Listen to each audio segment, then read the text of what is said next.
Hello दोस्तों, आज हम बात करने वाले हैं हाल ही में रिलीज हुई बहुत ही प्यारी movie the call of the wild के बारे में, जो 1903 में सेम नाम से आए नॉवेल पे आधारित थी, जिसे जैक लंडन ने लिखा था। ये मूवी की कहानी एक कुत्ते बक के इर्द गिर्द घूमती है, जो अपने मालिक जज मिलर के साथ बड़े ऐशो आराम से रहता था, पर जिंदगी उसे एक ऐसी राह पे ले जाती है जिसके लिए वो बना था। अब क्या थी उसकी मंजिल और उसे किन हालातों से गुजरना पड़ता है, ये हम आगे जानेंगे। मैंने ऐसी ही एक और मूवी हाची अ डॉग्स टेल भी एक्सप्लेन की थी। अगर आपने वीडियो नहीं देखी तो मैं उसका लिंक नीचे डिस्क्रिप्शन में दे दूंगा। तो विदाउट वेस्टिंग एनी टाइम शुरू करते हैं मूवी की एक्सप्लेनेशन। ये मूवी की कहानी 1890 के आसपास की है, जब लोगों को कनाडा के यूकोन में सोना मिलने की खबरें चर्चा में थी। तब सब लोग दूर दूर से उस सोने की तलाश में यूकोन आ रहे थे। तो मूवी की शुरुआत में हम देखते हैं बक को, जो एक सेंट बर्नार्ड और स्कॉच कॉली का मिक्स ब्रीड है। वो कैलिफोर्निया में अपने मालिक जज मिलर के साथ रहता है। यहाँ अपने मालिक की वजह से सब शहरवासी उसे पहचानते हैं और वो एक मेड के साथ बेटोक शहर की गलियों में घूमता है और जो जी चाहता वो करता। उसे मार्केट में देखकर एक जन बोलता है कि सोने की खदान के लिए ऐसे कुत्तों की बहुत ज्यादा जरूरत है, इसके अच्छे पैसे मिलेंगे। ये बात वहाँ खड़ा जज मिलर का माली सुन लेता है। आज जज मिलर का बर्थडे है, तो घर में बहुत स्वादिष्ट पकवान बने हैं, पर बक के आते ही सब कुछ छिपा दिया जाता है। फिर एक मेड उसे बच्चों को उठाने को कहती है। वो बड़े ही खतरनाक ढंग से बच्चों को उठाता है। वो इतना विशाल होता है कि जब वो घर में दौड़ता है तो पूरा घर हिलने लगता है। इसके बाद जज मिलर उसे घर से बाहर निकाल देता है, क्योंकि कल रात उसने शरारत की थी, तो उसे सजा के तौर पर बाहर रखा जाता है। यहाँ बक एक रैबिट को देखकर उसका पीछा करता है, पर वो उसे पकड़ नहीं पाता। बाहर डाइनिंग टेबल लजीज खाने से भरा होता है। वहाँ काफी लोग आए होते हैं जज को विश करने। तो बक खाने की तरफ देखता है और फोटो खिंचवाने मुंह में बोटी लिए सबके पास जाता है। फोटो खिंच जाती है। जज बक को मुंह में बोटी लिए देखता है और फिर टेबल को देखता है। टेबल पूरा तहस नहस हो चुका था, तो जज उससे नाराज हो जाता है और सजा के तौर पर उसे घर से बाहर रखता है। यहाँ बिजली कड़कने से बक डर जाता है। फिर दूर उसे माली की आवाज सुनाई देती है, तो वो उसके पास जाता है। माली एक बिस्किट वहाँ खड़ी गाड़ी में डालता है और बक हिचकिचाता हुआ उस गाड़ी में घुस जाता है कि तभी माली और एक दूसरा आदमी उस गाड़ी का दरवाजा बंद कर देते हैं। फिर बक अंदर से माली को कुछ पैसे लेते देखता है, जिसका मतलब माली ने बक को बेच दिया था। बक के कार्टन को ट्रेन में चढ़ा दिया जाता है। कुछ देर बाद जब बक की नींद खुलती है तो बहुत भूखा होता है। एक आदमी हाथ में डंडा लिए उसके कार्टन को खोलता है। बक उस पे हमला कर देता है, पर वो आदमी उसे डंडे से मारता है। फिर बक को वहाँ अपने जैसे और कुत्ते दिखाई देते हैं। शायद उन्हें भी कहीं से किडनैप करके यहाँ लाया गया था। तो बक हार नहीं मानता और मौका पाकर वहाँ से भाग जाता है। पर जब वो बाहर आता है तो उसके पैरों तले जमीन खिसक जाती है। वो देखता है वो एक शिप में होता है और यहाँ से वो कहीं नहीं जा सकता था। वो शिप अलास्का पहुंच जाता है, जिसे सोने की खदानों का द्वार माना गया है। यहाँ बक सबको अजीब नजरों से देखता है। कुछ ही देर में बर्फबारी शुरू हो जाती है। ये बक के लिए एक नई चीज होती है, तो बर्फ देखकर बहुत खुश होता है और उसके साथ खेलने लगता है। फिर वो रस्सी छुड़ाकर भागता है। दूसरी तरफ हम देखते हैं जॉन थॉर्नटन को, जो एक बुजुर्ग है और अपना मकान बेचकर यहाँ से जा रहा है। यहाँ इन दोनों की टक्कर हो जाती है, जिसमें उसका हारमोनिका गिर जाता है, जिसे बाद में बक लौटाने आता है। जॉन बक को थैंक यू बोलता है और शिप में चढ़ जाता है। ये उनकी पहली मुलाकात थी। अब बक को बेचने के लिए दूसरे कुत्तों के साथ रखा जाता है। बक उनसे दोस्ती करना चाहता है, पर कोई भी कुत्ता उससे दोस्ती नहीं करता। कुछ देर बाद पेरोल्ट वहां आता है और बक को खरीद के ले जाता है। पेरोल्ट मेल डिलीवर करने का काम करता था और उसे अपनी गाड़ी खींचने के लिए कुत्ता चाहिए था, पर उसकी असिस्टेंट फ्रैंकोइस कहती है कि हमें 2 कुत्ते चाहिए थे, पर पेरोल्ट कहता है कि यह अकेला ही काफी है। फिर पेरोल्ट उसे बाकी कुत्तों से मिलवाता है। उन कुत्तों का हेड होता है स्पिट्स, जो काफी डोमिनेंट किस्म का होता है। फिर वो उन्हें एक मैप दिखाता है जहां उन्हें जाना था। बक के गले में भी एक पट्टा डाल दिया जाता है और लाइन के लास्ट में उसे बांध दिया जाता है। अब जब सब कुत्ते उस गाड़ी को खींचने लगते हैं तो बक उनके साथ कोऑर्डिनेट नहीं कर पाता और बार बार गिरता रहता है। अब चूंकि उसे बर्फ पे चलने की आदत नहीं होती, तो बर्फ पे उसके पैर फिसलते हैं। वो गिरता पड़ता चलने की कोशिश करता है और इसी बीच वो एक बर्फ की ढलान में गिर जाते हैं। पेरोल्ट समझ जाता है कि बक को चलने में दिक्कत हो रही है। रात होती है तो सब लोग वहीं कैंप लगाकर सो जाते हैं। पेरोल्ट कैंप में फ्रैंकोइस के साथ सोने चला जाता है। बक काफी थक चुका था, तो वो खाना खाकर फ्रैंकोइस को कैंप से निकालकर खुद पेरोल्ट के साथ सो जाता है। फ्रैंकोइस उठती है और बक को कैंप से बाहर निकाल देती है। यहाँ बक को एक काला भेड़िया दिखाई देता है, जिससे डरकर वो पीछे हटता है और एक कुत्ते से टकरा जाता है। जब वो मुड़कर देखता है तो उसे कोई भी भेड़िया नजर नहीं आता। वो कुत्ता बक को अपनी जगह देकर दूसरी जगह सो जाता है और यहाँ बक को समझ आ जाता है कि बर्फ में कैसे सोना चाहिए। अगली सुबह फिर से जर्नी शुरू होती है, पर अभी भी वो दौड़ नहीं पा रहा था।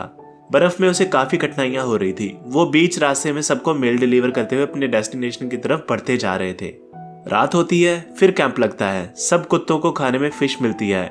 यहाँ एक कुत्ते की फिश स्पिट्स जबरदस्ती छीन लेता है। बक ये देखता है और अपनी फिश उसे दे देता है। सभी कुत्ते बक को बड़ी हैरानी से देखते हैं। खैर, वो सब मुश्किलों का सामना करते हुए आगे बढ़ जाते हैं और एक सीन में स्पिट्स पानी पी रहा है और दूसरा कुत्ता वहां पानी पीने आता है, पर स्पिट्स उसे पानी नहीं पीने देता और वहां से भगा देता है। बाकी कुत्ते भी प्यासे हैं, पर डरते हुए आगे नहीं बढ़ रहे। बक ये देखता है और दूसरी जगह से बर्फ तोड़ देता है। वहां पानी आता है और सब कुत्ते खुश होकर पानी पीने लगते हैं। स्पिट्स को ये बिल्कुल पसंद नहीं आता और वो उन सबको गुस्से से देखता है। अब हम देखते हैं कि बक बर्फ में दौड़ना सीख गया है और ये बड़ी तेजी से मेल डिलीवर करते हैं। यहाँ एक सीन में फ्रैंकोइस बर्फ चेक करते हुए पानी में गिर जाती है, जिसे बक अपनी जान जोखिम में डालकर बचाता है। ये देखकर फ्रैंकोइस, जो उससे अच्छे से बात नहीं करती थी, अब उससे अच्छे से बात करने लगती है और उसे खाने को बोटी भी देती है। ये सब स्पिट्स दूर खड़ा देख रहा होता है और अंदर ही अंदर जल रहा होता है। पेरोल्ट और फ्रैंकोइस सोने चले जाते हैं। बक को तभी एक रैबिट नजर आता है और उसके पीछे भागता है। सब कुत्ते भी उसके पीछे भागने लगते हैं। बक उसे पकड़ लेता है, पर फिर उसे छोड़ देता है। इसी तरह बक रैबिट्स के साथ खेला करता था। स्पिट्स वहां आता है और रैबिट को मार डालता है। फिर वो बक पर भी हमला करता है और उसे बहुत मारता है, जिससे वो बेहोश हो जाता है। पर बाकी कुत्ते उसे मोटिवेट करते हैं, जिसे देख स्पिट्स उनको मारने आता है। पर तब तक बक होश में आ जाता है। यहाँ उसे फिर से काला भेड़िया नजर आता है। वो स्पिट्स को गर्दन से पकड़ता है और एक ही बार में पटक देता है। स्पिट्स अपनी हार स्वीकार करके वहां से चला जाता है। सुबह पेरोल्ट स्पिट्स को आवाज लगाता है, पर वो कहीं नहीं होता। बक गाड़ी खींचने सामने आता है, पर पेरोल्ट सुलेस्की को वहां बांधना चाहता है क्योंकि वो पुराना है। पर सुलेस्की सामने बंधना नहीं चाहता। वो इधर उधर भागता है। फिर पेरोल्ट उन सबकी मंशा समझ आता है और बक को बुलाता है। बक एक लीडर की तरह वहां आता है और गाड़ी को खींचने लगता है।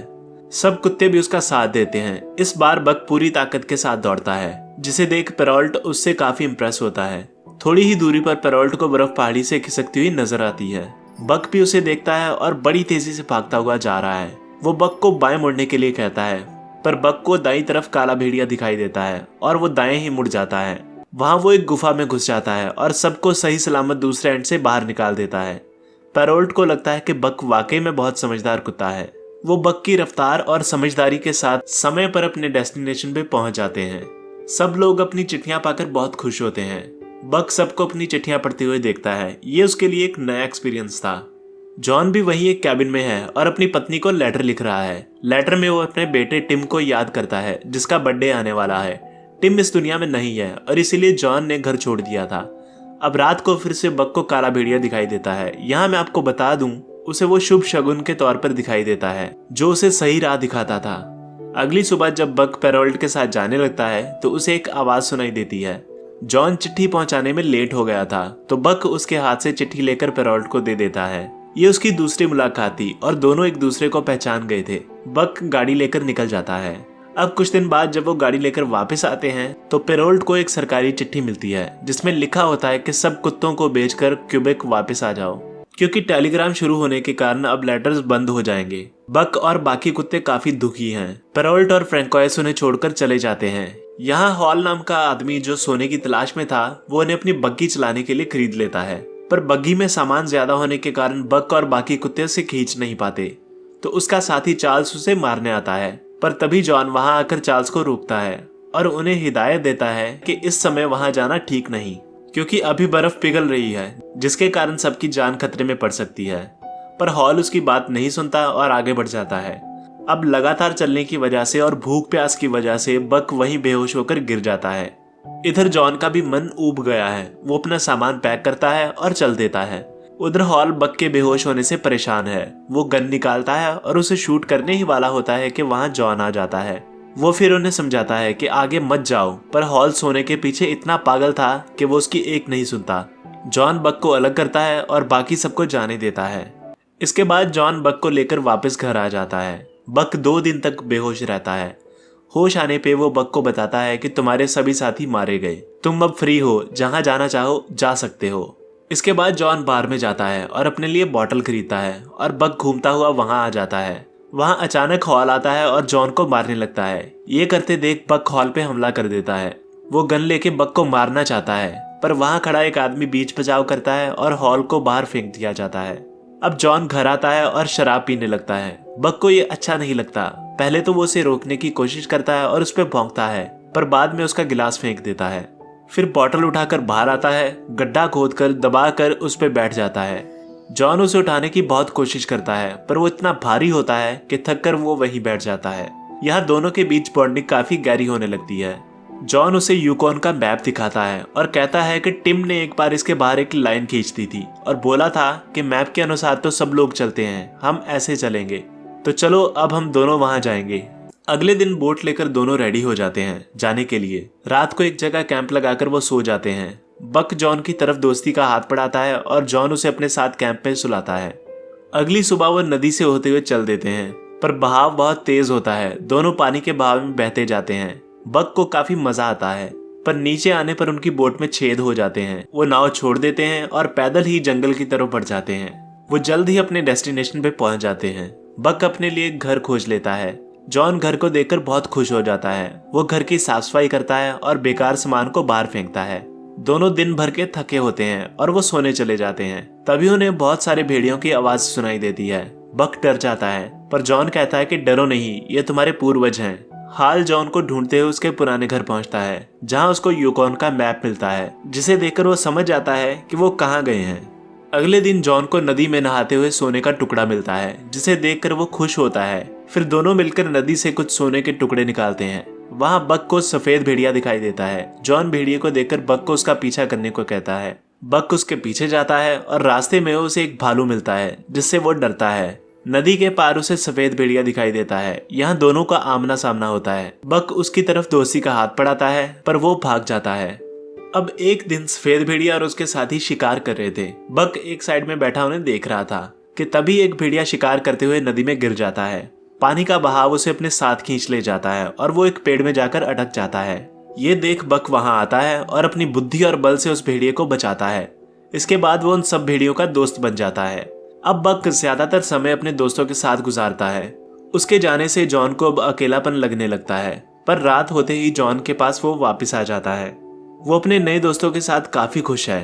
वो उनके साथ शिकार पे जाता और रोज नया शिकार जॉन को ला कर देता। ऐसे ही एक रात काफी देर वेट करने के बाद जॉन अकेला सोने चला जाता है। उधर बक को, जो फीमेल भेड़िए के साथ होता है, उसे रियलाइज होता है कि काफी देर हो चुकी है, तो वो भागकर जॉन के पास जाता है। जॉन तब शराब पी रहा होता है। बक को अच्छा नहीं लगता। वो उसकी गोद में जाकर लेट जाता है। सुबह बक जॉन की कैप लेकर उसे चिढ़ाता है। तभी नदी के पार सफेद भेड़िया उसे लेने आता है। जॉन उसे जाने को बोलता है और बक चला जाता है। जॉन छुपकर देखता है कि बक और बाकी भेड़िए बहुत अच्छे दोस्त बन गए थे और भेड़िए उसे भी परिवार का हिस्सा मानने लगे थे। वो उसके लिए काफी खुश होता है और उसे लगता है कि बक को अपना परिवार मिल गया है। अब जॉन और भी अकेलापन महसूस करने लगता है, क्योंकि अब उसे भी अपने परिवार की याद आने लगी थी। वो वापस जाने का मन बनाता है और इकट्ठे किए सोने के बड़े टुकड़े पानी में फेंक देता है और बाकी के कुछ टुकड़े अपने पास रख लेता है और उसे कहता है कि तुम्हें तुम्हारा परिवार मिल गया है, तुम यहीं रहो, मैं कल अपने परिवार के पास चला जाऊंगा। ये सुनकर बक काफी उदास हो जाता है और सफेद भेड़िए के पास आता है। ऐसा लगता है जैसे वो भेड़िया भी उसकी उदासी का कारण समझ गई हो। इधर जॉन को अपने झोंपड़े में कुछ आवाज सुनाई देती है। वो बाहर देखने जाता है कि तभी कोई उस पर गोली चला देता है। जॉन के हाथ से लालटेन नीचे गिर जाती है और वहां आग लग जाती है। ये हॉल होता है जो उससे बदला लेने आया था। दोनों के बीच झड़प होने लगती है। इसी बीच जॉन को गोली लग जाती है और हॉल के पूछने पे वो उसे सोना भी दे देता है। हॉल सोना देखकर पागल हो जाता है और जॉन को मारने ही वाला होता है कि वहां बक आ जाता है और जोर से हॉल को धक्का देता हुआ उसे आग में धकेल देता है। जॉन जख्मी होता है। बक उसे उसकी डायरी लाकर देता है और उसे अपने ऊपर टिकाता है। मरता हुआ जॉन उसे दिलासा देता है और कहता है, it's okay boy, you are home, और फिर मर जाता है। बक उदास हो जाता है। सफेद भेड़िया वहां आती है और उसे सांत्वना देती है और दोनों वहां से चले जाते हैं। जाते वक्त एक लास्ट टाइम बक जॉन की तरफ देखता है। अब कुछ टाइम बाद हम देखते हैं कि दोनों एक कपल होते हैं और उनके छोटे छोटे 2 बच्चे होते हैं। बक अब उनका लीडर है और अब वो भालू से भी नहीं डरता। सारे जंगल में अब उसका राज है। ऐसा लगता है जैसे वो शहर के लिए नहीं बना और जंगल ही उसका असली घर हो। और मूवी यहीं खत्म हो जाती है। तो ये कहानी थी एक नटखट कुत्ते बक की। जिसे जिंदगी में जो मिलता गया वो उसमें ही खुश रहा। और हमें ये सिखा गया कि परिस्थितियां कैसी भी हों, हमें कभी भी हार नहीं माननी चाहिए और डट कर हर मुसीबत का सामना करना चाहिए। और अंत में हमें वो मिलकर ही रहता है जो हम डिजर्व करते हैं। और बग को भी अपना परिवार मिल गया था जिसमें वो अब खुश था।